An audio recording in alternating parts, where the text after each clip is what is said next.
Bonjour à tous, ici Franck de Technique Photo Nature. Je suis très heureux de vous retrouver dans cette nouvelle vidéo et j'en profite d'ailleurs pour souhaiter à chacun d'entre vous une excellente année 2013, qu'elle soit riche en découvertes, en émotions et bien sûr en magnifiques photos.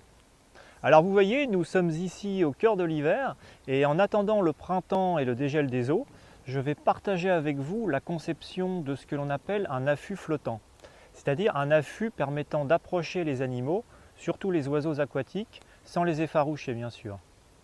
Cet affût est idéal dans les lieux où l'eau n'est pas trop profonde. En clair, il faut que vous ayez pied pour éviter de noyer à la fois vous-même et votre matériel. Voici donc un type d'affût que j'ai construit il y a déjà une bonne dizaine d'années, mais qui est toujours opérationnel comme vous le voyez, bien qu'il soit quelque peu défraîchi, mais nous remédierons à cela dans quelques instants.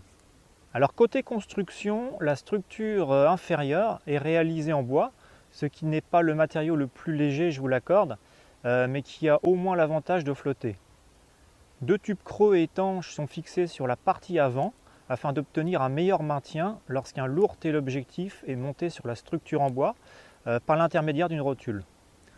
De la même manière, des bouteilles vides en plastique jouant le rôle de flotteur peuvent être ajoutées en dessous afin d'équilibrer au mieux l'ensemble. Car surtout, il ne faut jamais que votre affût flottant pique du nez si vous le lâchez. Des tuyaux en PVC croisés constituent la structure de la voûte et permettent la fixation d'un grillage métallique. Ce grillage est ainsi une accroche idéale pour effectuer un revêtement avec de la mousse expansive. Avant que cette mousse ne sèche, vous pouvez ajouter des segments de roseau par exemple pour donner au final l'illusion d'un tas de végétaux semblables à ceux que construisent les rats musqués à la surface de l'eau. Une jupe arrière réalisée avec un vieux bout de toile PVC facilitera grandement l'entrée et la sortie de l'affût. N'oubliez pas de faire des trous à droite et à gauche afin d'avoir une vision panoramique lorsque vous serez à l'intérieur de l'affût.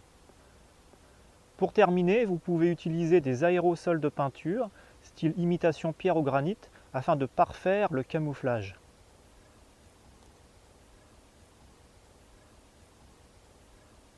Cet affût de dimension relativement modeste m'a permis d'approcher un grand nombre d'espèces d'oiseaux, et pas n'importe lesquels, puisqu'à la base je l'ai construit dans le but express de filmer les spatules blanches lors de leur passage migratoire. Ces grands oiseaux sont probablement les plus craintifs et les plus difficiles à photographier d'entre tous dans l'estuaire de la Seine. Et c'est grâce à cet affût passe-partout que j'ai réussi à obtenir de magnifiques images et à m'approcher d'eux à une distance d'1,50 m seulement.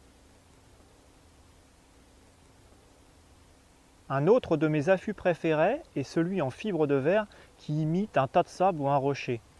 Comme vous le constatez, il s'agit d'un affût allongé, également mobile mais non flottant, qui permet d'obtenir des vues originales car nous sommes à la même hauteur que l'oiseau et donc très bas sur l'eau.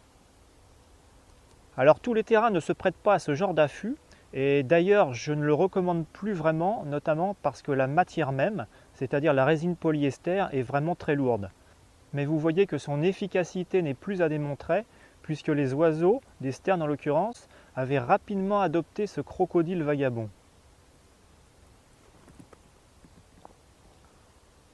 Alors je ne saurais trop bien sûr vous recommander d'être extrêmement prudent lorsque vous travaillez au-dessus de l'eau, car la moindre erreur ne pardonne pas, donc prenez absolument toutes les précautions qui s'imposent afin d'épargner votre matériel, non seulement de l'eau, mais également d'une humidité excessive.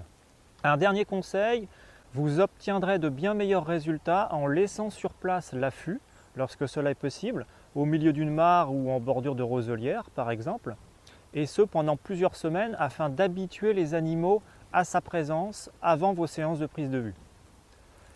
Voilà, donnez-moi votre avis sous cette vidéo pour me dire ce que vous pensez de ces exemples d'affûts aquatiques et on se retrouve bientôt pour de nouveaux conseils en images. À très vite.